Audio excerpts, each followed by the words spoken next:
الرزق نوعين، في رزق في السماء وفي رزق في الأرض.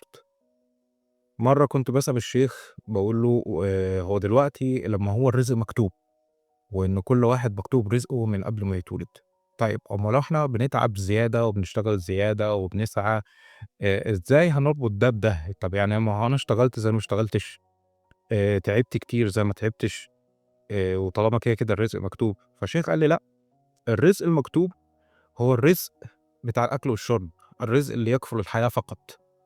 بمعنى إن أنت ليك عُمر مكتوب، العُمر المكتوب مثلًا وليكن إن أنت هتعيش 100 سنة، فربنا سبحانه وتعالى تكفّل برزقك اللي يكفل لك أو يأمِّن لك الحياة لحد ال100 سنة، من أكل وشرب وطاقة وهوا وأي حاجة ظروف الحياة العامة، وده الرزق اللي مكتوب في السماء، "وفي السماء رزقكم وما توعدون."